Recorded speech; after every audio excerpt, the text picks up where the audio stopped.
Bismillahirrahmanirrahim. Assalamualaikum warahmatullahi wabarakatuh. Alhamdulillahirabbil alamin. Allahumma shalli wa sallim wa barik ala sayyidina Muhammadin wa ala alihi wa ashabihi ajmain. Amma ba'du. A'udzubillahi minasyaitonir rajim. Bismillahirrahmanirrahim. Ya bunayya la tusyrik billah innasyirka la dzulmun 'adzim. Shadaqallahul aliyyul azim. Bapak-bapak, ibu-ibu, bro and sis, wa ikhwati rahimakumullah yang dirahmati Allah Subhanahu wa taala.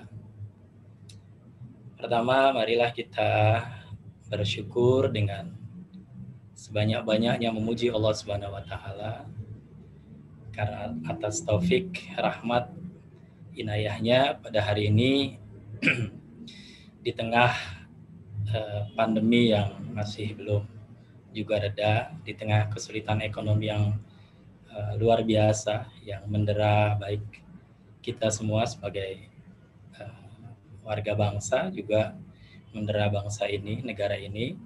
Alhamdulillah Allah masih memberikan semangat, motivasi untuk kita untuk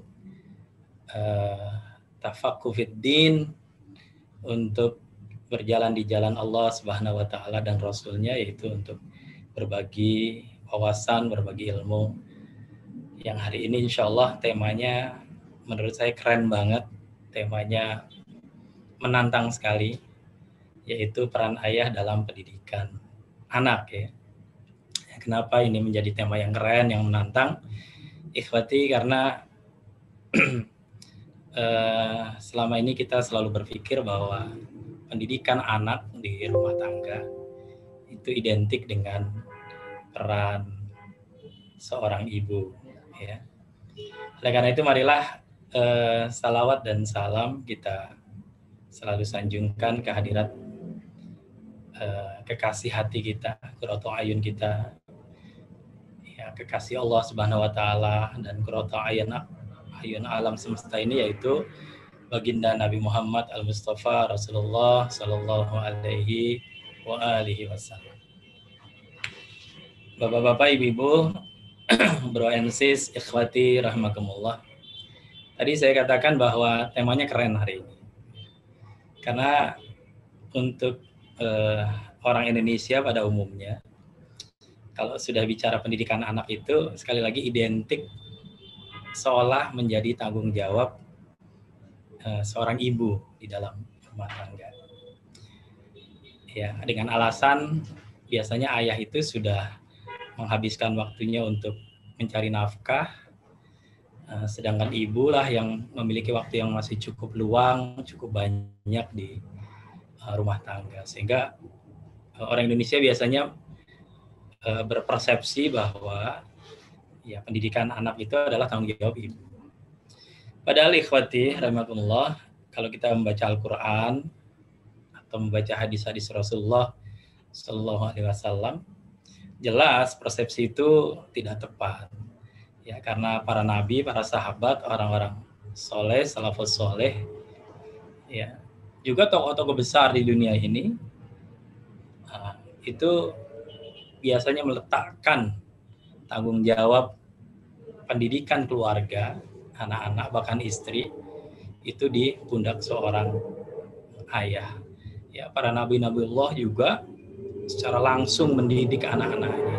Bahkan sedikit sekali cerita di Al-Quran ya yang menjadikan tanggung jawab pendidikan itu di pundak para istri-istri para nabi itu. Ya.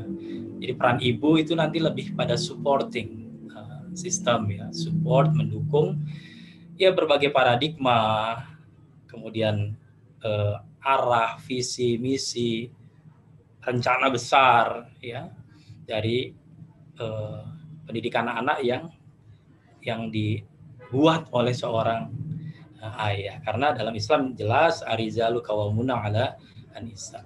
Jadi seorang ayah, seorang pria itu menjadi pemimpin yang bukti bahwa tanggung jawab pendidikan anak itu ada di pundak ayah, ya mudah saja. Karena tanggung jawab itu identik dengan pertanggungjawaban. Ya, jadi nanti di akhirat juga yang akan ditanya tentang pendidikan anak ini bukan ibu. Ya kalau ibu tanya, ibu tinggal nunjuk saja, no, ya Allah, ayahnya ada di sana. Gitu. Karena memang apa? Memang tanggung jawab seorang ayah. Nanti ayah itulah yang akan dimintai pertanggungjawaban, ditanya oleh Allah Subhanahu wa Ta'ala.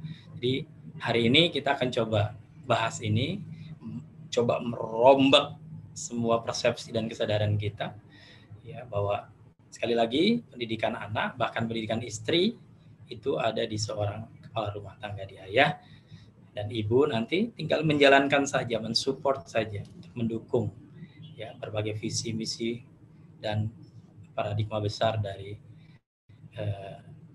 seorang ayah tentang pendidikan anak-anaknya. Karena memang pendidikan ini identik dengan target dan arah, dan ini seorang ayah harus menentukan ya bahwa anak ini arahnya akan kemana, targetnya seperti apa, nanti akan seperti apa. Nah itu ayah lah yang harus bertanggung jawab untuk membuatnya, mengawalnya, merencanakannya, dan sampai nanti mempertanggungjawabkannya. Baik bapak-bapak, ibu-ibu, dan ikhwati rahimakumullah, bro and sis yang berbahagia. Sebelum kita bicara tentang apa sih ya tanggung jawab seorang ayah itu, kita ingin bicara yang paling fundamental dulu. Ya, jadi yang paling utama, seorang ayah itu bedanya dengan seorang ibu, ya secara umum saja, teori secara umum, walaupun dalam kasus tertentu bisa saja terbalik. Ya, seorang ayah atau laki-laki itu diciptakan itu lebih mengutamakan rasio, ya lebih mengutamakan pada pikiran rasio. Ya, sedangkan seorang ibu, yaitu Allah ciptakan yang lebih besar itu mendominasi adalah emosi. Ya, walaupun emosi ini tanda kutip dalam konteks yang positif, ya artinya lebih menggunakan rasa. Ya, sehingga kalau kita menjadi seorang ayah, seorang suami, kita harus ingat bahwa kita memang dominan rasio, ya pemikiran. Oleh karena itu, terkait dengan pendidikan anak, kita harus tahu bahwa seorang ayah itu harus punya perspektif yang tepat, yang benar tentang anaknya. Ya, perspektif, sekali lagi perspektif. Kenapa? Karena perspektif itu ranahnya ada di rasio, ya, ada di pemikiran. Nah, kenapa? Karena banyak kegagalan seorang ayah mendidik anak-anaknya itu karena memang perspektifnya tidak tepat, ya sehingga arah dan targetnya juga kemudian tidak tepat. Nah, apa perspektif yang benar tentang anak ya? Bahwa bapak-bapak perlu ingat, ya kalau ibu-ibu juga boleh mengingatkan suaminya, bapak-bapaknya, ya bahwa anak ini sesungguhnya adalah sebuah miniatur dari makhluk Allah yang namanya manusia, insan, nas, ya. Jadi dia adalah miniatur manusia. Oleh karena itu, perspektif kita tentang anak itu juga harus tahu bahwa anak kita ini bukan malaikat.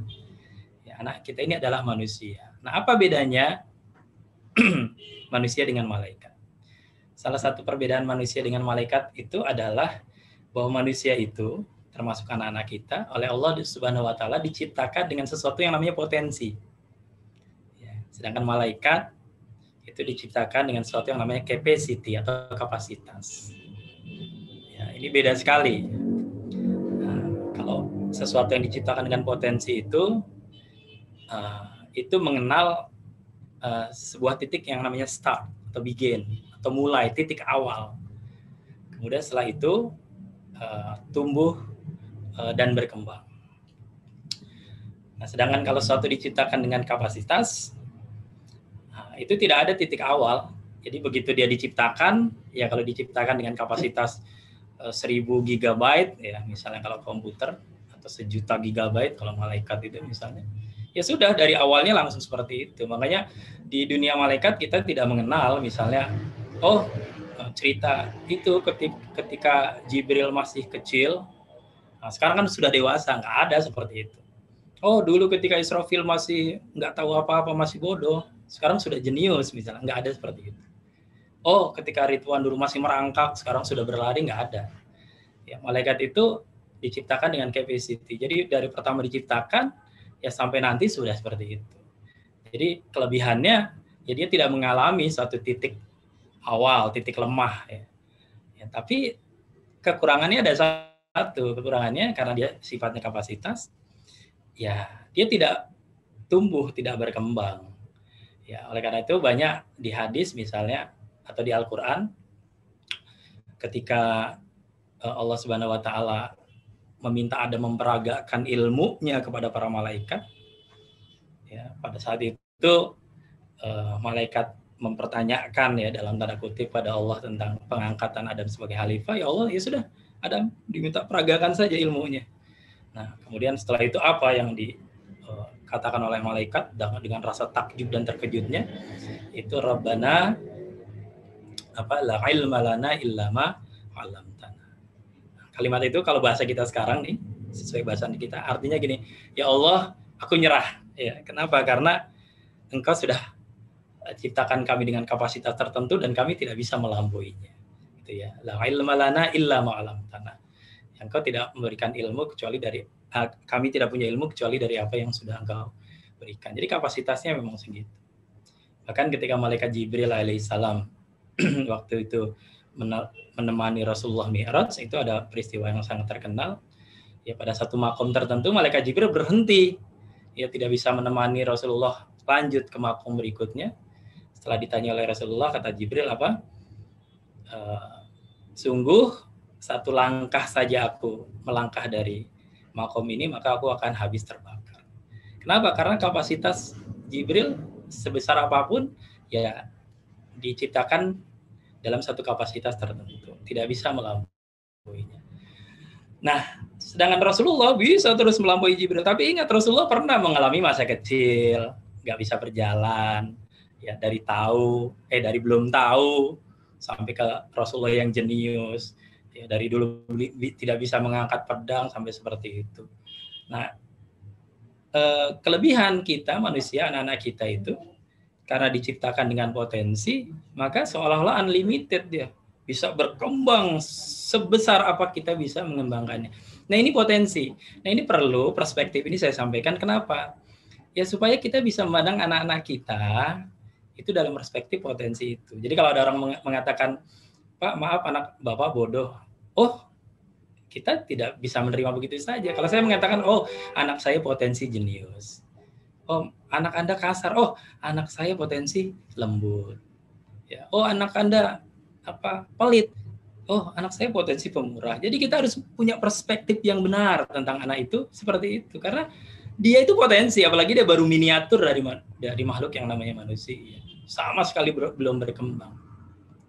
Ada sebuah kisah nyata yang sangat menarik sekali untuk para ayah bisa cermati ini ya. Dulu ada seorang ilmuwan besar yang jasanya bagi umat manusia sampai yaumil kiamah nanti nih, yaitu Thomas Alva Edison.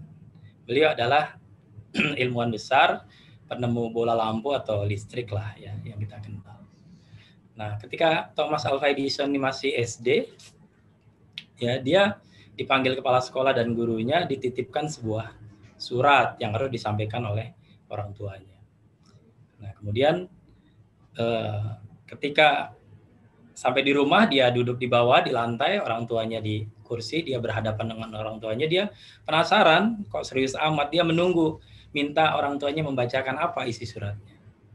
Nah, setelah dibaca, orang tuanya mengatakan, wahai Thomas, ya, kepala sekolah dan gurumu mengatakan engkau adalah seorang yang jenius. Ya, kecepatan belajarmu tidak bisa diikuti oleh teman-teman dan oleh gurunya, oleh gurumu, sehingga tidak ada pelajaran yang mampu untuk diberikan kepadamu. Bahkan guru-gurumu pun tidak sanggup karena kecerdasan, kejeniusanmu sudah melampaui dari pelajaran yang mereka berikan. Oleh karena itu, wahai Thomas, sekolah menyarankan agar engkau dipindahkan ya dari sekolah ini ke sekolah yang lebih mampu dan memberikan yang terbaik untuk berbunga-bunga dia keluar rumah sambil berlonjak-lonjak kesenangan, dan akhirnya orang tuanya memindahkan ke sekolah lain. Hadirin sekalian, ikhwati, bro and sis yang berbahagia, suatu hari Thomas Alva Edison menjadi seorang ilmuwan besar yang kita kenal, yang namanya juga sering disebut ya hingga era kita sekarang, penemu listrik yang hebat dan menjadi seorang jenius.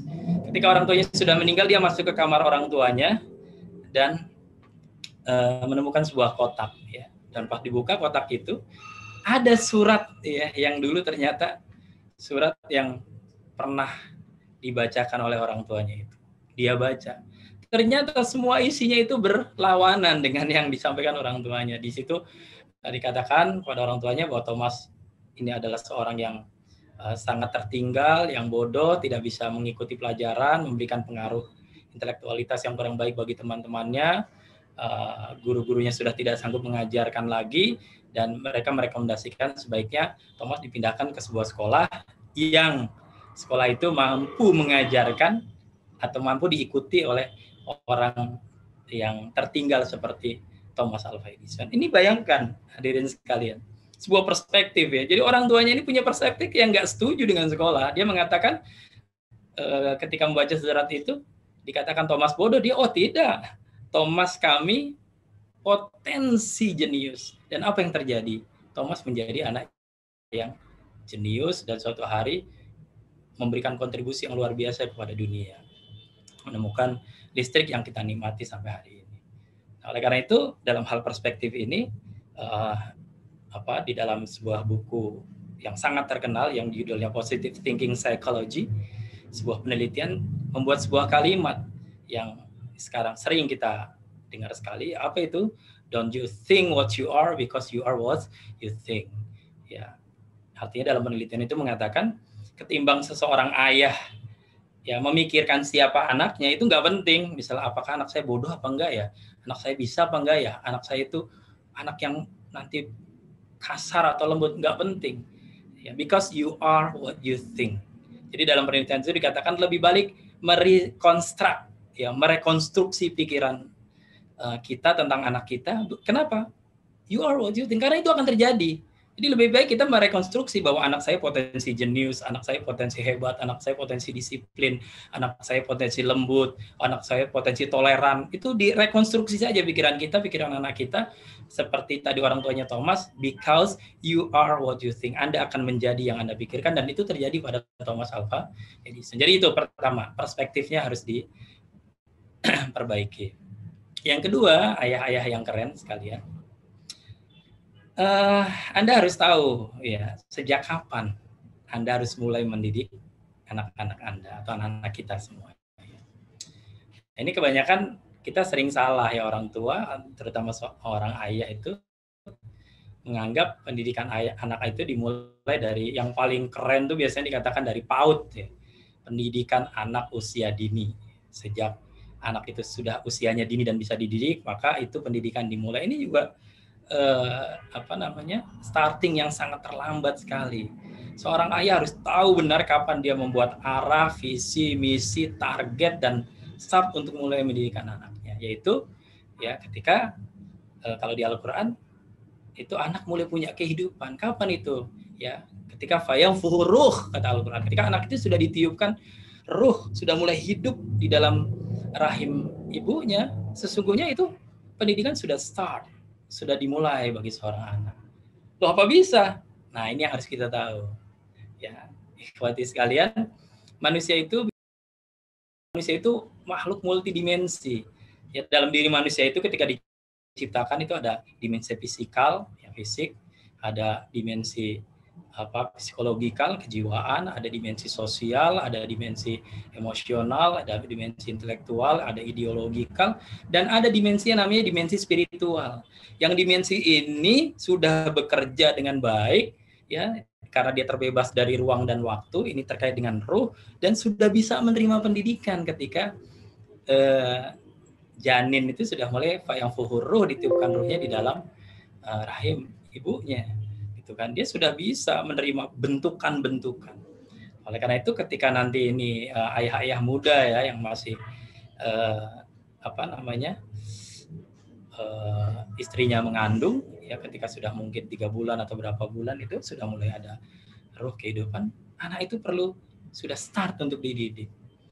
Nah, bagaimana cara mendidiknya? Ya mulai dikenalkan dia dengan keagungan-keagungan Allah, dengan asma-asma Allah, dengan kalimat-kalimat thayyibah. Sering dielus ya, perut istri kita, dan sambil niatkan kontakkan batin kita dengan anak yang ada di dalam kandungan itu, ya kita didik dia dengan kalimat-kalimat thayyibah, dengan tasbih, tahmid, tahlil, dengan asmaul husna. Ya, kalau ayah ingin agar anaknya menjadi anak yang nanti lembut, didik di situ. Dengan apa? Ya Latif, ya Allah, ya Latif, ya Allah, ya Latif. Wahai yang maha lembut, maha lembut, maha lembut. Insya Allah nanti buktikan saja. Begitu lahir anaknya menjadi lembut, tidak menjadi anak yang beringasan. Ya, kalau kita ingin menjadi anak kita anak yang cerdas, bisikan kepada mereka, ya Allah, ya Alim, ya Allah, ya Alim, ya Allah, ya Alim. Insya Allah ya Allah yang maha tahu, maha jenius, maha cerdas. Nanti anaknya akan menjadi cerdas. Terus secara spiritual, ya antara ruh ayah, ruh ibu, ruh anak itu tidak terpisahkan. Kenapa? Karena ruh itu terbebas dari ruang dan waktu. Semuanya itu muahid, ya, dalam satu kesatuan. Jadi bisa terus terkontak. Nah, disitulah kita mulai melakukan pendidikan, bentukan kepada anak kita. Dan anak kita di dalam kandungan merasakan kedamaian yang luar biasa. Ya, ruhnya akan terbentuk, ruhnya akan terdidik. Ya, kalau kita ingin anak kita menjadikan Rasulullah dan Ahlul Baitnya sebagai idolanya, kekasih hatinya, yang tidak terlupakan, ya, menjadi qurrata ayunnya, bacakan selawat Allahumma sholli ala sayyidina Muhammad wa ala ali Sayyidina Muhammad. Sehari bisa 100 kali, 200 kali, bisa 500 kali, 1000 kali. Membaca selawat 1000 kali itu kita praktekkan tidak lebih dari 15 menit. Ya, ringan sekali, tetapi nanti kita akan melihat betapa anak kita menjadi anak-anak yang mencintai Allah, Rasulnya, dan Ahlul Baitnya misalnya. Nah, itu pendidikan dimulai. Begitu juga nanti ketika anak kita lahir sebagai bayi, ya, dia belum usia dini, jangan dikira kita tidak mendidik mereka. Itu justru landasan pendidikan, fondasi yang luar biasa harus mulai ditanamkan sejak saat itu. Dengan cara apa? Interaksi spiritual antara anak dengan ayahnya. Ya, dulu alhamdulillah saya punya anak 4. Ya, ketika bayi, semuanya ketika saya sholat, saya minta anak kepada istri saya. Setiap sholat apa saja, sini. Anaknya ditaruh di depan sejadah yang kalau sujud kira-kira rambut saya bersentuhan dengan dia. Ya, saya sholat, biarkan saja. Ya, biar secara spiritual itu terjadi komunikasi, terjadi kasih sayang, terjadi pendidikan. Ya, kita serahkan pada Allah. Wallahu a'lam. Paling kita pesan kepada istrinya, kepada istri kita, ya nanti kalau anaknya nangis, angkatlah. Hal seperti itu. Ya, ketika kita membaca Al-Quran, jangan biarkan anak kita ada di kasur. Baca Al-Quran anak kita di pangkuan kita ketika anak kita masih bayi. Ya, jangan dikira itu dia tidak bisa merespon, dia tidak bisa mendapatkan sesuatu. Masya Allah. Ya, yang kita baca ini nggak main-main. Yang Al-Quran sendiri mengatakan, kalau kamu benar membacanya, tahu memanfaatkannya, bahkan ketika kamu baca Al-Quran itu, gunung-gunung, bukit-bukit, lautan itu akan hancur terbelah. Ya. Nah, ini apalagi anak kita yang di dalamnya ada dimensi spiritual, ada ruhnya, Masya Allah. Dia akan terbentuk, terdidik. Jadi jangan nanti keburu anaknya sudah besar, kemudian anaknya jadi beringasan, anaknya tidak toleran, anaknya kasar, baru kita mengeluh, baru kita akan didik, terlambat sekali. Ya, kita didik dengan asma-asma Allah, kita libatkan dari semua kegiatan spiritual kita. Bahkan kalau kita sholat tahajud bangun pas anaknya nangis apa, kita ajak dia, taruh di sejadah kita, biarkan dia mendengar apa yang kita baca, dia merasakan semua gerakan-gerakan ruh kita, spiritual kita. Nah, inilah startingnya, ya, jangan salah, wahai ayah. Dan ini sekali lagi bukan tugas ibu, ini salah besar. Selama ini kalau menganggap ini tugas ibu, ibu itu sudah lelah semua dengan berbagai tugas-tugas dia. Kitalah yang harus punya target, punya rencana-rencana besar ini, dan juga mengawal untuk melakukannya. Nah, ya, kalau anak kita melakukan sedekah aja, anak kita gendong bayi-bayi itu merasakan kasih sayang kita kepada fakir miskin. Kita datang mengundang anak-anak yatim, jangan biarkan dia di kamar, ikutkan serta dia di tengah anak-anak yatim itu. Ya, seperti ketika rambut dia dipotong, kan dia ada di tengah, ya, sementara bapak-bapak yang lain membacakan sholawat dan sebagainya, seperti itu. Ya, jangan dikira itu tidak berpengaruh bagi kejiwaan anak, berpengaruh sekali, dan itu saat yang belum terlambat untuk membentuk dan mendidik mereka. Baik, selanjutnya dalam aspek pendidikan anak ini juga seorang ayah itu wajib menjadi uswah ya dan idola bagi anak. Jadi kita tadi udah bicara di rahim, kemudian bayi, anak sudah mulai menjadi anak usia dini sampai remaja itu. Ya, faktor yang paling penting berikutnya adalah seorang ayah itu harus menjadi uswah. Bahkan di atas uswah dia harus menjadi idol, jadi idola bagi anak-anaknya. Ya, kenapa? Karena Rasulullah sendiri itu diutus ya untuk dua hal paling tidak. Yang pertama, rahmatan lil alamin, untuk menebarkan kasih sayang sehingga semua alam semesta ini merasakan kasih sayangnya Rasulullah SAW. Dan ini juga menjadi tugas kenapa seorang ayah diutus ketika ijab kabul ini oleh Allah. Ya, makanya Allah, Bapak-bapak kalau baca Al-Quran itu ada sebuah ayat di mana pernikahan antara seorang pria dan wanita itu disamakan dengan perjanjian antara Allah dengan Rasulnya. Ya. Nah itu menunjukkan bahwa ketika ijab kabul memang Allah mengutus kita sebagai seorang laki-laki, pria, seorang ayah itu untuk apa? Untuk menjadi rahmatan, ya paling tidak ya, bagi istri kita, keluarga, anak-anak kita, keluarga besar, menebarkan rahmat, kasih sayang. Sehingga ketika kita bersama dengan keluarga kita itu yang mereka rasakan rahmat, kasih sayang, kebahagiaan, kedamaian, ketentraman itu. Bukan sebaliknya. Nah, yang kedua, ya Rasulullah juga diutus sebagai laqad kana ya fi Rasulullah uswatun hasanah. Laqad kana lakum fi Rasulillah uswatun hasanah. Bahwa Rasulullah ya punya perjanjian dengan Allah sebagai uswatun hasanah. Begitu juga ketika kita mengatakan qabiltu nikah wa tazwija dan seterusnya. Nah, itu Allah mengutus kita sebagai seorang pria, seorang ayah, sebagai seorang pemimpin rumah tangga itu untuk menjadi uswah ya bagi keluarga kita. Artinya, para ayah yang keren sekalian, fase kita mendidik diri kita sendiri itu jauh lebih penting ya daripada nanti fase mendidik anak gitu. Ini banyak yang nggak paham ini ya, sehingga mereka merencanakan pendidikan anak itu seolah-olah terpisah. Tidak bisa. Jadikan diri kita dulu sebagai uswah ya, nanti anak kita, karena kelas kita mendidik kita itu harus 1, 2, 3 level di atas mendidik anak kita. Jadi kalau ayah bunda ya juga lah yang sekarang terus selalu ya Allah pengen punya anak tuh ketika azan subuh bangun, bahkan sebelum azan subuh bangun, atau enggak meninggalkan sholat subuh atau 5 waktu, ya kita harus di level dia gitu loh. Nggak bisa kitanya juga pada level yang sholat subuh baru bangun, nggak bisa. Kita levelnya sebagai uswah itu ya bangunnya sudah jam 2:30, jam 2 gitu kan.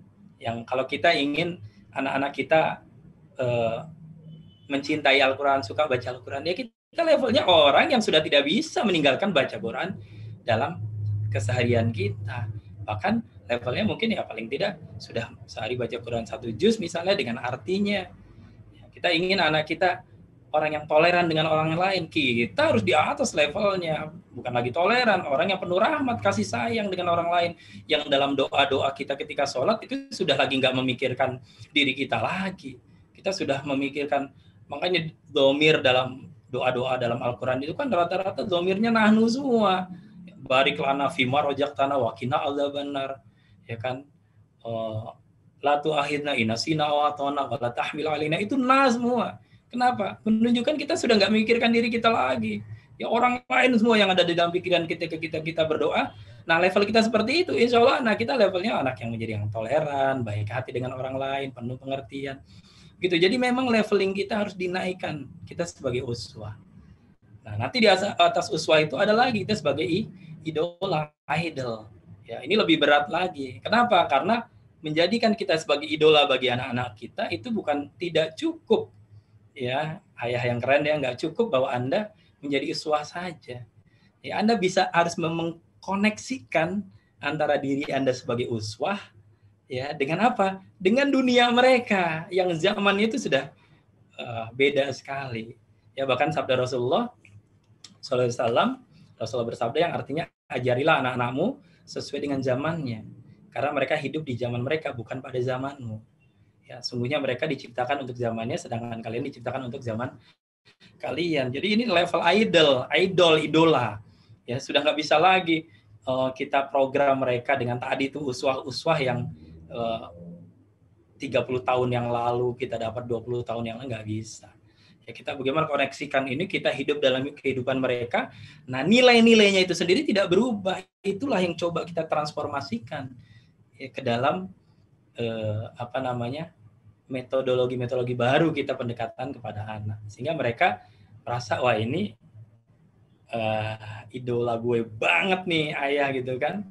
Makanya ya ketika kita ingin menyampaikan nasihat-nasihat ke anak ya, ketika nanti ingin mendidik anak kita, ya nggak tepat lagi di kamar sholat ya, mau kita sampaikan kepada mereka nih sini kalau ngumpul di kamar sholat ya kita mau beri nasihat kamu harus begini begitu. Enggak lah. Yang keren sekarang ini anak-anak kita dunianya apa? Digital, dunianya traveling, dunianya kuliner. Ya itulah sambil kuliner, sambil traveling ya kita ciptakan quality time ya, waktu-waktu yang berkualitas bagi mereka. Ayah-ayah sekalian ya, saya alhamdulillah terinspirasi ya dulu ketika anak-anak saya dari mulai kecil sampai saat ini tuh paling senang traveling, paling senang kuliner. Kenapa? Karena biasanya perjalanan dalam traveling itu kita menghabiskan waktu berjam-jam ya hanya untuk perjalanan di kendaraan saja. Nah, kenapa saya suka itu? Karena itu yang sejak dulu anak saya kecil saya tidak pernah luputkan, berusaha untuk mengobrolkan banyak sekali hal yang asik sekali dengan mereka ya di dalam perjalanan seperti itu. Karena kondisi mereka itu kan kalau dalam pendidikan tuh ada beberapa hukum ya, ada namanya law of readiness, law of impact, ada law of useful, ada law of effectiveness gitu kan. Hukum-hukum pendidikan seperti itu. Salah satunya law of readiness. Anda memberi nasihat anak Anda dengan cara apapun ya, dengan semangat apapun, kalau tidak ada law of readiness, kesiapan di dalam psikologi dan mental anak Anda bagi mereka nggak asik gitu ya, itu jangan harap bahwa pesan itu akan sampai. Oleh karena itu law of readiness ini penting. Nah, ketika kita ingin menyampaikan pesan-pesan yang serius sekalipun untuk mengajak mereka tahajud, untuk mengajak mereka untuk baca buku, untuk tergila-gila taklim dan sebagainya, itu jangan dengan cara-cara ya yang kita pikirkan konvensional. Itu harus tersampaikan ketika sama-sama sedang nyetil, ngedrive bareng, sedang ya misalnya menyusuri pasir berbisik di Bromo, ya, kita ngobrol terus, jangan ada diam. Dan ketika bicara jangan ada pembicaraan yang tidak menambah ilmu, tidak menambah wawasan, tidak menambah spiritualisme, enggak. Jadi ngobrol asing, nanti anak kita nanya apa kita jawab dan sebagainya. Dan jangan remehkan apapun yang kita lihat, karena setiap yang kita lihat bisa kita jelaskan sebagai penambahan wawasan dan spiritualitas bagi anak-anak kita. Nah, ini yang dimaksud dengan quality time. Banyak orang tua, ayah-ayah itu yang sibuk, terutama ya, wahai ayah yang saya nggak nyebut sibuk lah, yang sok sibuk ya, karena belum sesibuk Rasulullah tentunya, belum sesibuk presiden juga ya, sok sibuk, menganggap quality time itu waktu-waktu yang disetting bersama dengan keluarga, kemudian di situ kita akan isi dengan suatu pesan-pesan moral tertentu. Tidak, salah itu wahai ayah.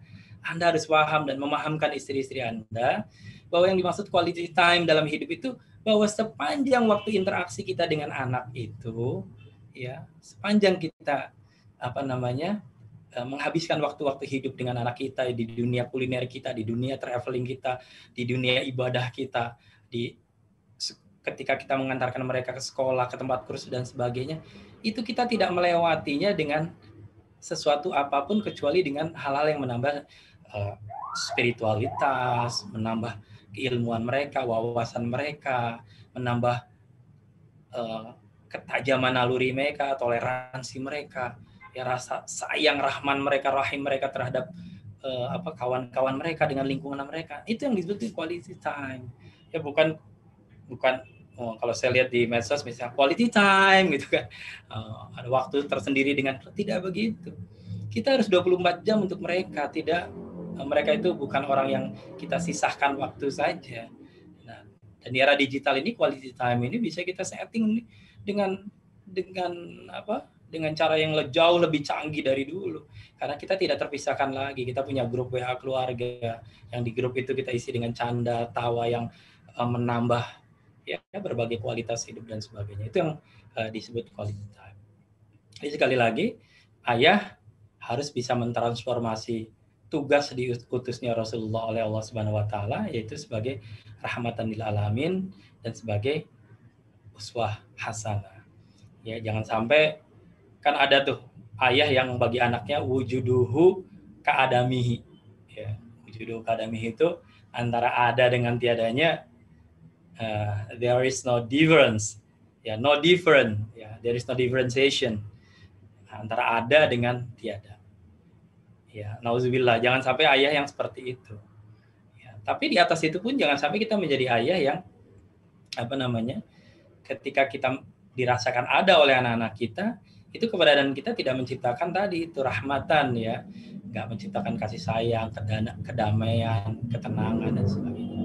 Sehingga dia masih butuh cerita ke orang lain ketimbang ke ayahnya. Ya, ketika seorang anak sudah mulai remaja, ya suka dengan mungkin lawan jenisnya dan sebagainya, ya dicurhat dengan orang lain, tidak curhat dengan ayahnya, sehingga ayahnya tidak bisa menanamkan nilai-nilai spiritual, nilai Islam tentang hubungan antara misalnya seorang anak dengan lawan jenisnya dan sebagainya. Nah, hal-hal seperti ini itu hanya bisa tercipta kalau tadi ada law of readiness. Dalam pendidikan itu ada law of readiness, artinya ada hukum kesiapan readiness di dalam diri anak untuk berinteraksi, ya, menerima pendidikan dari ayahnya. Makanya nggak bisa, enggak, ya. Rahmatan lil alamin. Kita harus menjadi ayah yang penuh rahmat, ya, bagi apa namanya, keluarga kita, bagi anak-anak dan istri. Waktunya sudah 40 menit. Baik, selanjutnya seorang ayah itu juga harus pintar-pintar mentransformasi. Ya, bukan mentransfer. Ya, beda mentransfer dengan mentransformasi nilai-nilai kepada anaknya. Nah, kalau mentransfer nilai-nilai itu biasanya kecenderungannya ayah tuh senang dengan cara-cara yang verbalistik. Itu pun kalau tidak dibumbui dengan cara-cara yang emosional gitu, ya. Sambil marah nasihatin anak. Ketahuilah ayah, ketika Anda marah menasihati anak Anda itu tidak ada efektif sama sekali. Ya kan? Tidak. Walaupun marah itu boleh nggak dalam Islam? Boleh. Ya, Islam itu mengajarkan ghadab. Bahkan dalam kajian-kajian kita ada bab ghadab, ada bab marah, karena tanpa marah banyak hal tidak terselesaikan. Tapi walaupun cara marahnya cara marah yang Islam yang diajarkan, tapi itu tidak terlalu efektif untuk mentransformasi nilai-nilai. Jadi kalau mau mentransformasi nilai-nilai, jangan ketika kita marah. Ya, kalau ketika mentransfer nilai-nilai, ya juga jangan ketika kita marah. Jadi mentransformasi nilai-nilai pada anak-anak kita itu, cara yang paling efektif itu dulu, ya, saya alhamdulillah coba praktekkan ini. Kalau kebaikan, ya, atau nilai, sebuah nilai kebaikan, ya, Bapak Ibu, ikhwati semua, itu dilakukan oleh kita, oleh seorang ayah, itu hanya dapat nilai satu, yaitu pahala, kebaikan, ganjaran dari Allah Subhanahu wa taala. Nah, ini boleh terjadi ketika seorang belum menikah. Ya, ketika seorang belum menikah, masih bujangan, ya, ayah masih bujangan, ya sedekah saja. Ya, ketika sholat saja. Baca Al-Quran saja. Ketika berbuat baik pada anak yatim, ya lakukan saja. Tapi ketika kita sudah mulai punya anak, rugi sekali kalau kita seperti itu. Kita harus mentransformasi nilai-nilai ini. Ya, apa itu? Yaitu, ya, kalau kita sudah punya anak, jangan ada satu kebaikan pun yang kita lakukan sebagai seorang ayah itu lewat tangan kita. Nggak keren. Ya, harus lewat siapa? Lewat anak kita. Gitu. Jadi kalau udah punya keluarga, atau datang pengemis atau pengamen, kan, ya, kecek-kecek depan rumah, atau pengemis meminta, Nah, itu yang pertama, jangan pernah katakan maaf pada mereka. Karena mereka nggak punya salah apa-apa. Ngapain? Maaf Pak, gitu kan. Maaf ya, gitu. Salah apa mereka nggak punya. Jangan pernah menolak mereka di depan anak-anak kita. Ya kan? Ya bagus-bagus kalau di luar dengan anak kita, tapi terutama dengan anak kita. Kenapa? Ada nilai di sini. Sekali mereka merekam, oh, ketika orang minta bantuan ke kita, membutuhkan kita, kita boleh menolaknya. Ini sebuah nilai yang buruk sekali. Yang kedua, transformasikan nilai itu. Jangan Anda, istri Anda, ambil uang terus Anda kasih. Untuk apa? Anak kita yang umur 1 tahun, 2 tahun, baru bisa jalan, sudah bisa memberikan itu. Siapkan kotak tertentu uang di rumah kita yang gampang dijangkau. Sampaikan, kan, kalau ada, kamu ambil aja. Ya, sesuai dengan kemampuan kita, 2.000, 5.000, 1.000. Terserah lah, yang penting nilai-nilai ini tertransformasi dan jangan lewatkan. Biarkan anak kita yang ke pengemis itu ngasih, Pak ini ya Pak. Nah, nanti kalau mereka doakan suruh ucapkan amin. Itu sampai anak kita remaja teruskan seperti itu. Ketika kita mengundang anak-anak yatim ke rumah kita, ya, atau kita datang ke pantai yatim yang mengasih makanan pada anaknya, untuk apa di kita? Ya, nggak ngetop-ngetop amat juga kan jadi seorang ayah. Anak kita lah, kita mendampingi saja. Ya dulu alhamdulillah istri saya itu paling senang masak bikin kue karena sering praktek dan sebagainya untuk diantarkan kepada tetangga dan sebagainya. Saya bilang, untuk apa Anda yang mengantarkan itu pada tetangga? Ya, terima kasih banyak, jazakallahu khair. Ya, saya bilang, untuk apa diantarkan ibunya, ayahnya, anak kita. Ya dulu pernah pengalaman udah bikin kue, ya setengah sepotong diantarkan tangga, tiba-tiba kuenya jatuh di jalan karena anak baru bisa jalan, jatuh. Nggak apa-apa, kata semua, nggak apa-apa, ini ada lagi, antarkan. Tapi itu terus sampai dia remaja, sampai dia masa di bawah asuhan kita, lakukan itu.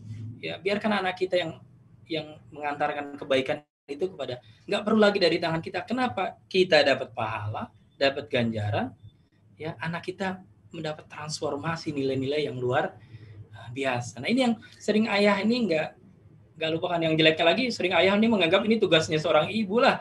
Ibu itu sudah capek bikin kuenya, capek ngurusin cucian anaknya, menggosok, suruh mikirin yang kayak gini, udah zolim sekali seorang ayah. Ya kan, ini tugas seorang ayah yang memikirkan rencana besar ini, apa yang hari-hari harus dilakukan oleh anaknya. Sampai seperti itu, nilai-nilai kita transformasikan, nilai-nilai kedisiplinan, nilai-nilai kebaikan, nilai-nilai toleransi, nilai-nilai kasih sayang, perhatian kepada lingkungan, pada tetangga dan sebagainya. Dan ini harus lewat tangan anak kita. Kenapa? Karena ya, kita sudah berumah tangga. Beda dengan Bapak Jaga. Nah, kemudian yang selanjutnya, ayah juga punya tanggung jawab memberikan life skill kepada anak-anak kita. Nah, ini juga sering terluputkan, ya. Saya sering tertawa ya, ayah-ayah yang keren sekalian. Kenapa? Karena ada lucu sekali dalam rumah tangga. Ya, saya pikir kalau ada seorang ayah, saya sering punya teman ya banyak sekali. Ayahnya itu terampil sekali, renang jago, yang bener-benerin alat elektronik hebat, punya motor, punya apa, bisa tahu mesin, dia bisa masak juga, numis kangkung pinter juga, ngulek sambal pinter juga dan sebagainya. Banyak life skill yang dia miliki. Pas saya lihat anaknya nggak bisa renang sampai sempat tenggelam gitu. Itu aneh luar biasa. Anaknya nggak bisa, ya ada beberapa olahraga lah kayak main catur, main futsal, anaknya nggak bisa sama sekali nendang bola, anaknya nggak ngerti lagi. Dia anaknya menjadi yang sangat gagap sekali ketika berinteraksi dengan kawan-kawan. Ini aneh luar biasa. Kenapa? Karena menurut saya, paling tidak pandangan saya, ya jangan sampai anak itu menerima pendidikan life skill, apalagi dasar-dasar agama itu, fondasi awalnya itu dari orang lain, dari ustadz-ustadznya, dari guru-gurunya. Ini tidak keren sama sekali. Ya alhamdulillah dulu saya bertekad anak saya harus bisa renang, pertama dari saya, harus bisa ini dari saya, dari pertama itu ya dari kita semua lah ya, harus seperti itu. Mereka harus menerima dasar-dasar life skill itu dari kita. Dan itu semua nggak ada yang nggak bermanfaat semua. Ayah-ayah yang keren. Saya punya teman dulu kuliah dari daerah-daerah itu, pinter sekali. Kalau saya main ke kos-kosannya, ngulek sambal, numis kangkung, masak apa yang bikin saya iri karena mereka dari desa dan saya lahir di kota ya, hal gitu kadang-kadang tidak terampil. Nah, hal seperti itu keren sekali kalau diajarkan pada anak-anak kita. Nggak harus ibunya yang mengajarkan, karena ibu tuh kadang-kadang emosional ya, ngulek sambal, terus tahu-tahu cabenya sekali ulek bubar gitu, berantakan dari cobeknya aja kan, udah gitu kan. Kalau ayah kan rasional, nggak apa-apa, ulang lagi sampai anaknya bisa. Dan itu keren life skill seperti itu ya. Nggak ada yang nggak berguna life skill itu ya, berbagai olahraga, permainan, menghadapi kehidupan mereka. Ayah yang pintar nukang, nyemen dan sebagainya, ajarkan cara bagaimana adukan semen dengan pasir, bagaimana mengkomunikasikan jumlah air dengan semen dengan pasir. Itu keren semua. Nah, yang lucunya banyak ayah yang terampil itu semua dan anaknya gagap, nggak bisa sama sekali. Ini juga aneh menurut saya, dan ini harus dirombak luar biasa. Ayah yang keren mulai hari ini, apalagi ayah-ayah bunda yang belum memulai, niatkan, rencanakan life skill apa yang Anda sekarang bisa ya, yang diajarkan oleh orang tua Anda, guru-guru Anda, itu mereka, anak-anak kita harus dapat pertama dari kita.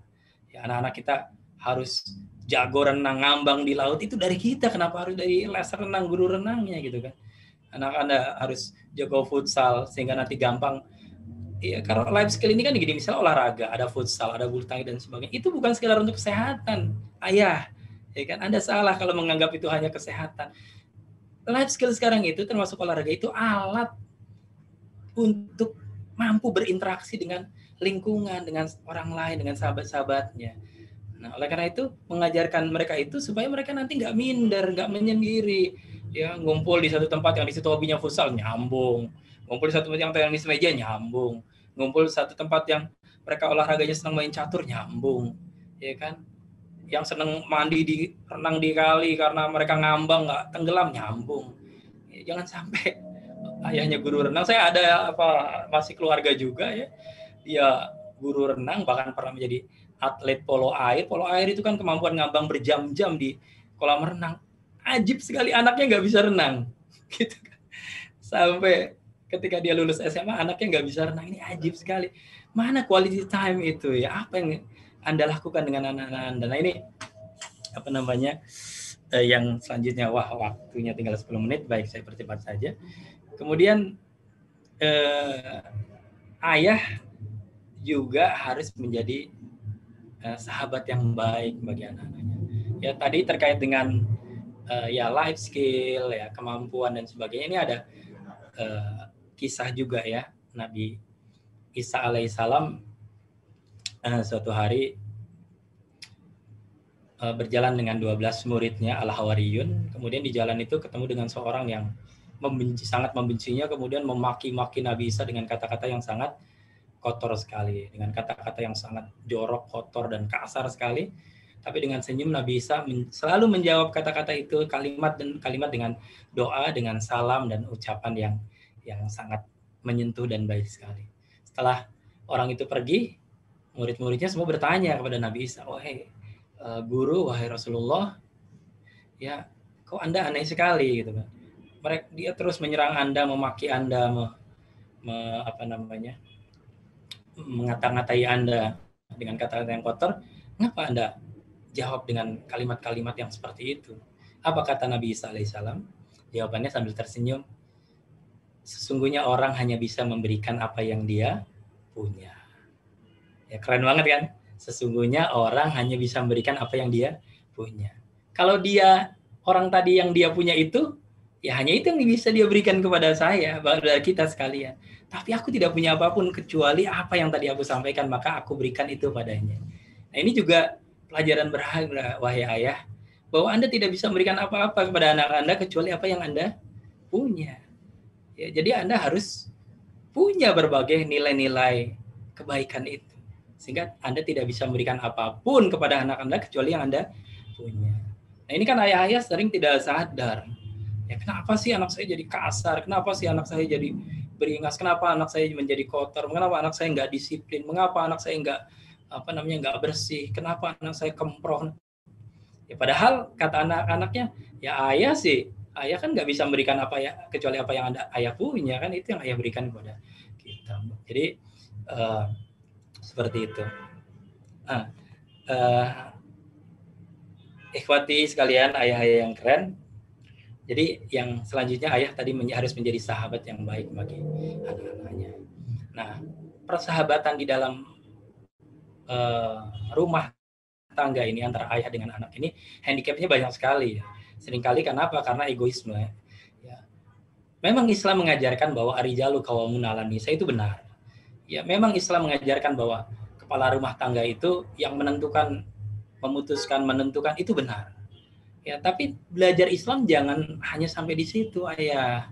Ya, Anda tidak bisa memenggal-menggal ayat, hadis, kisah, ya kan, sehingga memilih apa yang nyaman kemudian bisa Anda manfaatkan sebagai otoritas Anda.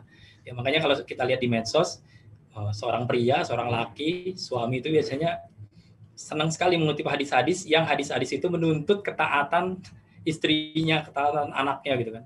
Dia lupa ya banyak hadis-hadis dan ayat-ayat lain yang sebaliknya. Ya, yang sebaliknya bahwa bukan cara begitu yang paling keren untuk membina rumah tangga. Ya, sehingga otoritas itu, ibu dengan otoritasnya, anak dengan otoritasnya, hak-haknya, ayah dengan otoritasnya, seolah-olah itulah hidup gitu kan. Sehingga nanti ketika ketemu yang ada saling tuntut karena penggunaan otoritas, itu enggak begitu. Yang keren itu mendidik anak, mendidik istri, keluarga itu dengan cara ya friendship, persahabatan. Ya, sebagaimana anak kita punya sahabat, sebagaimana Rasulullah SAW punya sahabat, bagaimana Rasulullah menjamin persahabatan itu yang tulus, ya, yang keren, yang selalu ingin memberikan sesuatu, tidak menuntut sesuatu, itulah seharusnya dikembangkan hubungan antara ayah dengan anaknya, sehingga nantinya ketika anak ingin berubah, ketika anak ingin menerapkan suatu nilai-nilai tertentu, anak ingin memenuhi harapan-harapan orang tuanya, ayahnya, itu dalam konteks persahabatan yang penuh rasa kedamaian, kasih sayang, yang asik gitu loh. Sehingga mereka muncul motivasi itu dalam diri mereka sendiri. Baiklah, ini sudah tinggal 3 menit. Nah, terakhir dalam Islam itu, kalau ayah sekalian, nilai-nilai apa sih yang harusnya diterapkan oleh seorang pada anak kita? Yang paling penting adalah nilai tauhid. Ya, dalam surat Luqman sebetulnya ya semua ini ya sudah dijabarkan. Ya, Allah berfirman misalnya, ya, pesan pertama Luqmanul Hakim, ya, seorang yang sangat bijak, ya, seorang yang sangat bersahabat sekali dengan anaknya ketika pesan yang pertama kepada anaknya, ya bunayya, wahai anakku, la tusyrik billah, jangan engkau menyekutukan Allah, innasyirka la dzulmun, ya, bahwa kesyirikan itu, ya, keluar dari tauhid itu adalah kezaliman atau kesalahan, ya, error yang sangat besar sekali. Nah, ini seorang ayah harus tanamkan kepada anaknya. Ketika Nabi Yakub ya menanamkan nilai-nilai, juga yang ditanamkan nilai-nilai awal adalah tauhid. Bahkan ketika Nabi Yakub akan meninggal dunia, ya, yang pertama ditanyakan kepada anaknya adalah apa yang mereka akan sembah setelah aku tiada. Nah, ini nilai tauhid. Sekali lagi, jangan sampai nilai tauhid ini ya awal-awal ditanamkan oleh orang selain ayah. Ya, harus ayahnya. Kenapa? Karena ini akan membuat sebuah kesan yang berbeda sekali, dan kesan itu akan disimpan di alam bawah sadar anak kita. Ya, kalau tauhid ini ditanamkan oleh ayahnya di awal-awal, baru nanti di sekolah oleh gurunya dikembangkan, tidak apa-apa. Tapi kalau ayahnya nggak pernah menanamkan tauhid, kemudian ditanamkan oleh orang lain, ini tauhid yang akan tertanam itu akan punya kesan yang berbeda sekali. Yang kedua, Luqman juga berpesan pada anaknya yang artinya, wahai anakku, sesungguhnya jika ada suatu perbuatan seberat biji sawi dan berada dalam batu atau di langit atau di dalam bumi, niscaya Allah akan mendatangkannya, membalasnya. Sungguhnya Allah Maha Halus lagi Maha Mengetahui. Jadi setelah tauhid ini diajarkan kepada anak tentang pengawasan Allah Subhanahu wa Ta'ala. Ya, jadi anak-anak kita harus ditanamkan bahwa ya dimanapun mereka berada, dimanapun mereka berinteraksi, ya, di lingkungan apapun, sesungguhnya jangan pernah lupa akan pengawasan Allah Subhanahu wa Ta'ala. Kemudian juga Luqman berpesan pada anaknya agar selalu beramar ma'ruf nahi mungkar dan sabar. Ya, di dalam surat Luqman berpesan, wahai anakku, dirikanlah sholat dan suruhlah manusia mengerjakan yang baik dan cegahlah mereka dari perbuatan yang mungkar dan bersabarlah terhadap apa yang menimpa kamu, sesungguhnya yang demikian itu termasuk hal-hal yang diwajibkan oleh Allah. Ya, kita harus tanamkan didik anak-anak kita bahwa ada tugas sosial kemasyarakatan mereka. Dan tugas sosial kemasyarakatan itu hanya bisa diemban ya oleh dua misi, yaitu misi amar ma'ruf nahi mungkar, menjaga masyarakat mereka, komunitas mereka, menjaga orang lain ya dari perbuatan yang merusak. Ya, yang kedua, itu semua harus dilakukan dengan sabar. Karena ya tidak ada ya suatu amar ma'ruf nahi mungkar ya kecuali bersama itu juga hadir ujian-ujian, penentangan-penentangan, ya perlawanan-perlawanan terhadap nilai-nilai itu. Oleh karena itu nilai kedua adalah lakukan itu semua dengan kesabaran. Ini juga ditanam kepada anak. Dan kemudian selanjutnya ini juga paling penting sekali, ya, etika dan akhlak yang harus ditanamkan oleh seorang ayah kepada anak itu adalah Luqman berpesan, dan janganlah kamu memalingkan mukamu dari manusia karena sombong, dan janganlah kamu berjalan di muka bumi dengan angkuh. Sesungguhnya Allah tidak menyukai orang-orang yang sombong lagi membanggakan diri. Nah, jadi karakter kelembutan, karakter toleransi, karakter bisa bermasyarakat, kerendahan hati dan sebagainya ini menjadi nilai yang menjadi tanggung jawab besar dari seorang ayah yang diajarkan oleh Luqmanul Hakim kepada anaknya. Ya, karena percuma saja orang hebat, percuma saja orang cerdas, pinter, percuma saja orang kaya kalau itu ditampilkan dengan cara-cara yang angkuh, yang sombong, ya, yang tinggi hati dan sebagainya. Dan terakhir, ini sudah tepat jam 10. Ya, Luqman mengajarkan agar anaknya selalu bersikap pertengahan ya dalam beradab. Dan sederhanakanlah kamu dalam berjalan, dan lunakkanlah suaramu, sungguhnya seburuk-buruk suara ialah suara keledai. Jadi setelah hati kita tertata rapi, ya, tidak ada keangkuhan, kesombongan, kita penuh dengan sifat-sifat yang baik. Nah, ini ketika tampil ya terejawantahkan dalam bentuk perilaku hari-hari. Nah, ini juga kata Luqman ya harus tampil sebagai sikap yang tawassut, yang pertengahan, nggak ekstrim ke kiri, nggak ekstrim ke kanan, ya tidak ekstrim lah. Tawassut itu artinya moderat. Dia bersikap moderat. Ketika menghadapi sesuatu, ya ketika anak-anak kita harus didik mereka untuk bisa moderat. Ya nggak gampang kagetan, nggak gampang memvonis, nggak gampang juga ikut. Nah, dia harus moderat. Ya, digambarkan ya dia menjadi anak-anak yang tawassut. Maaf sekali harus terburu-buru, tapi memang harus disiplin waktu. Sudah tepat 1 jam, sekarang 11.00, sehingga saya akan kembalikan kepada admin untuk mengatur yang selanjutnya. Demikian. Billahi taufiq wal hidayah. Assalamualaikum warahmatullahi wabarakatuh. Ya, kan saatnya ini ya, tanya jawab ya, atau apa nih? Apakah ada pertanyaan?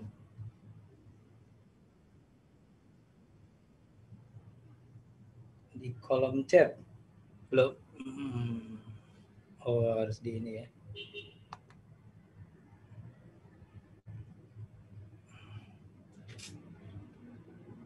Maaf ya.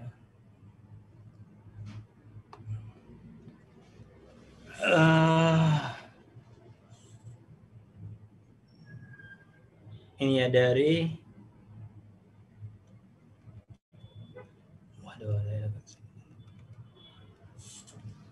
Assalamualaikum. Seorang ayah menjadi tauladan kepada anaknya. Perlukah pendidikan akhlak secara rutin kepada anak pada setiap harinya dan pola pendekatan kepada anak? Mohon arahan. Terima kasih. Kemudian pertanyaan selanjutnya, bolehkah seorang ayah mengarahkan untuk cita-cita anak sehingga pola kehidupannya menjadi apa nih ya?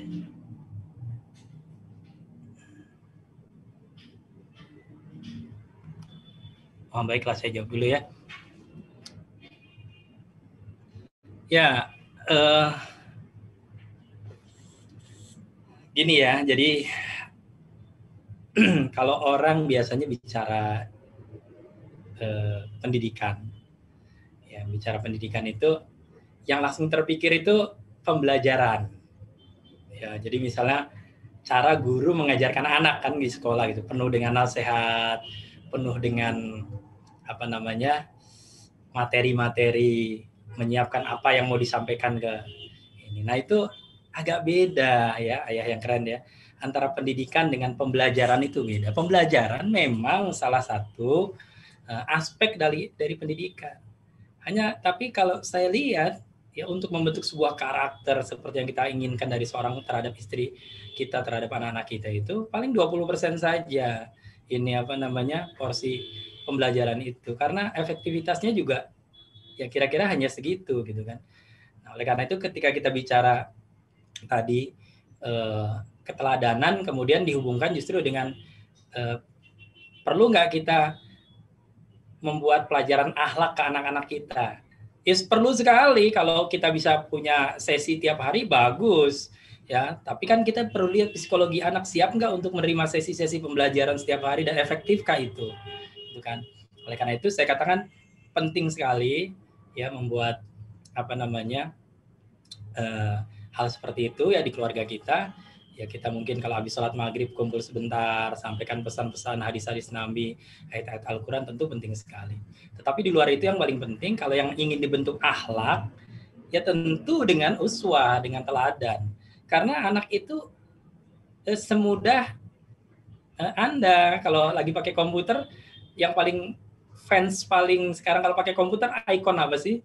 Coba deh, yang tiap hari dipakai copy paste kan. Nah, copy paste itulah mudah sekali karena copy paste itu nggak perlu kita mengetik satu persatu kata atau satu persatu kalimat. Ya tinggal di blok saja di copy paste. Itu yang terjadi pada anak kita. Ya kalau kita apa namanya menjadi uswah ya seperti yang tadi saya jelaskan, ya kita menaikkan level akhlak kita 1, 2, 3 tingkat di atas yang kita inginkan dari anak kita itu cukup sekali akan membuat anak kita mengcopy paste dari apa karakter-karakter yang kita inginkan dari anak. Jadi seperti itu. Jadi sekali lagi betul penting kita mengadakan sesi-sesi akhlak, ya pembahasan-pembahasan itu penting, tapi itu sangat kontraproduktif kalau apa yang Anda nasihatkan, apa yang Anda apa namanya coba tanamkan kepada anak, pesankan kepada anak Anda itu bertentangan dengan apa yang mereka rasakan ya apa namanya dari diri Anda. Anda menggunakan ayat-ayat tentang Al-Halim, tentang kasih sayang dan sebagainya, tapi dia hari-harinya merasakan kekasaran diri Anda. Ya kan, nggak ada rahmat sekali, kasar sekali cara-cara Anda bicara dengan istri, cara-cara Anda kalau emosi, nggak ada guna. Kalaupun itu yang dimaksud, nggak ada gunanya sama sekali. Jadi ya dua hal ini harus dikombin sedemikian rupa. Demikian. Kemudian,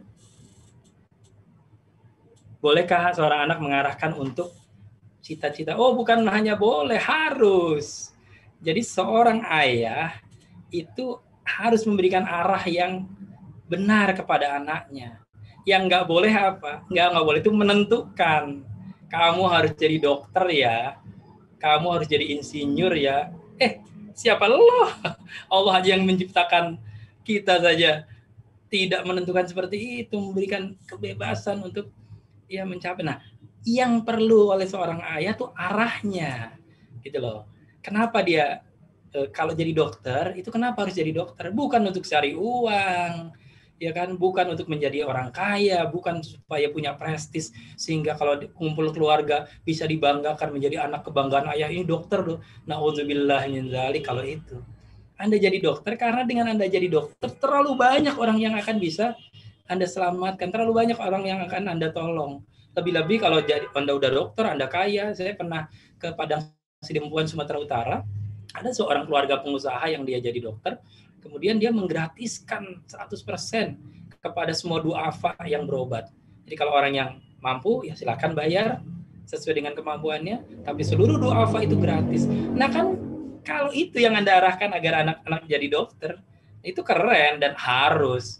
Cita-cita anak harus diarahkan. Kenapa? Karena anak kita kan juga tadi karena oleh Allah diciptakan apa dasarnya potensi, dia belum jadi.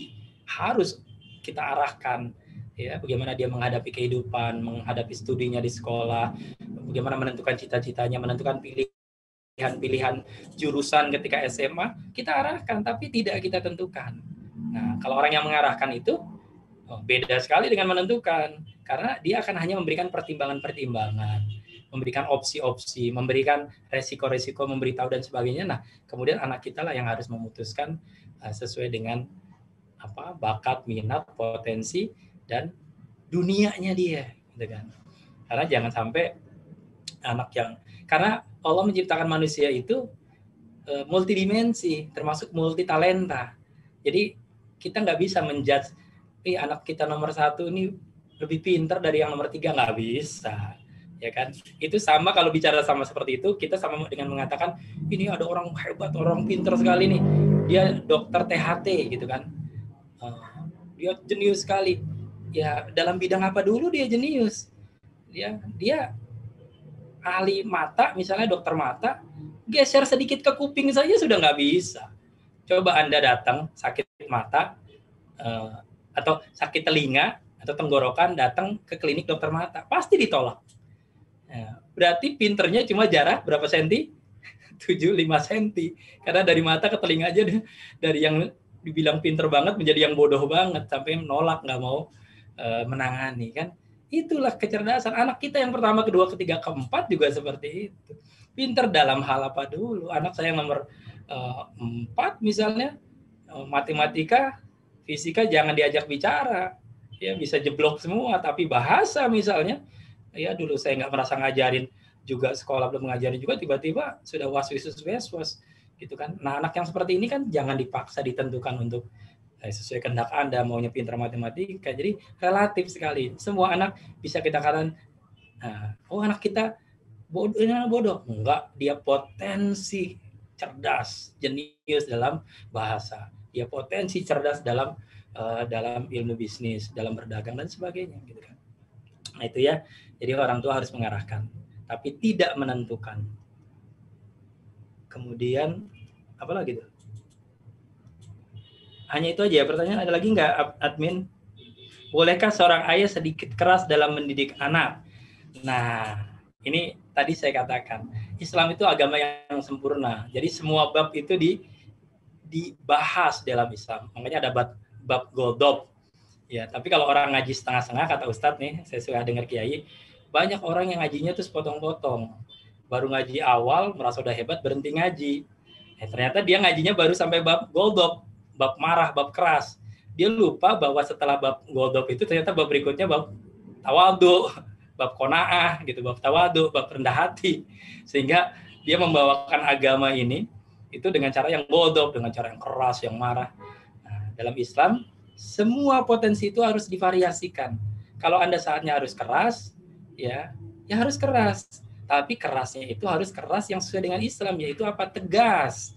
Ya, Rasulullah itu kan dikatakan dalam Al-Qur'an adalah orang yang Muhammadur Rasulullah, ya walladzina ma'ahu asiddau alal kufar, sidda, tegas. Gitu kan. Jangan sampai anak kita juga tidak menyerap sikap tegas dalam diri kita sehingga dia sendiri tidak bisa tegas. Harus tegas. Tapi keras, ya keras yang seperti apa kan? Islam juga mengatur. Ya misalnya sampai membentak dengan suatu tone yang anak kita secara psikologis itu, karena manusia itu punya tone itu bisa diukur dengan desibel. Ya, misalnya katanya menurut penelitian desibel tertinggi dari sebuah suara itu suara tangisan anak bayi. Makanya itulah kenapa kalau anak bayi kita lagi nangis itu rasanya kuping nggak kuat sekali sampai ke otak, karena memang desibelnya tinggi. Nah, ini seorang ayah harus mengatur keras seperti apa. Kalau keras mukul jelas janganlah.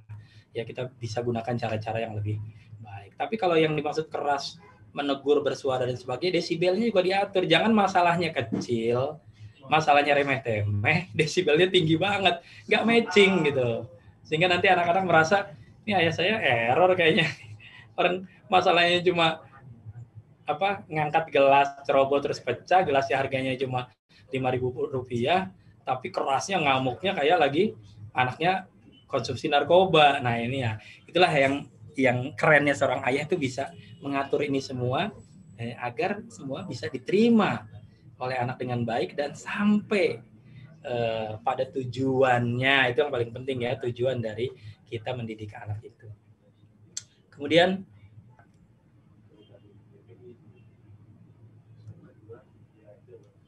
yang nggak ada pertanyaan lagi. Ya, bagaimana admin? Apakah masih ada pertanyaan atau sudah tidak ada? Saya agak kurang ini nih, ngecek chatnya kecil sekali, saya nggak pakai kacamata.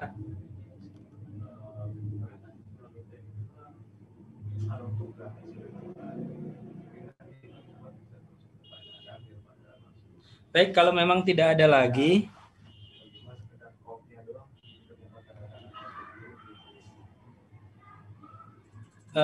saya akan tutup saja, Bapak Ibu, Bro and Sis, ikhwati, rahimakumullah, para ayah keren, kekasih Allah dan Rasulnya. Intinya gini, kalau kita bicara pendidikan anak, sekali lagi, jangan pernah seorang ayah itu melemparkan tanggung jawab ini kepada siapapun, ya, kepada orang lain, kepada tetangga, kepada keluarga, kepada gurunya, kepada apalagi pada istrinya, ya, karena sekali lagi ini adalah tanggung jawab dari ayah, dan ayah lah nanti yang akan berhadapan sendiri dengan Allah untuk mempertanggungjawabkan ini. Dan dalam mendidik anak, sekali lagi, ya, gunakan cara-cara yang Islami, perbaiki perspektif kita tentang anak, gunakan metode-metode yang bersahabat penuh kasih sayang, ya, dan sekali lagi seorang ayah tuh jangan membiarkan keluarga dan anaknya itu blown with the wind, ya. Ya, dalam hal pendidikan, pembentukan itu seperti membiarkan bertiup mengalir sesuai arah angin, itu nggak boleh. Semua harus terencana, terprogram, terfikirkan dari setiap stepnya, dan itu harus secara umum walaupun nggak harus tertulis dan formal, itu ada di kepala dan pikiran dia, sehingga nanti insya Allah apapun yang akan ditampilkan performance dari anak-anak kita, akhlak mereka, karakter mereka itu sesuai dengan yang kita inginkan. Saya rasa itu saja. Mohon maaf, tentu banyak yang salah dari apa yang saya sampaikan. Saya mohon maaf. Terima kasih atas atensinya. Billahi taufiq wal hidayah wa afu minkum. Wassalamualaikum warahmatullahi wabarakatuh.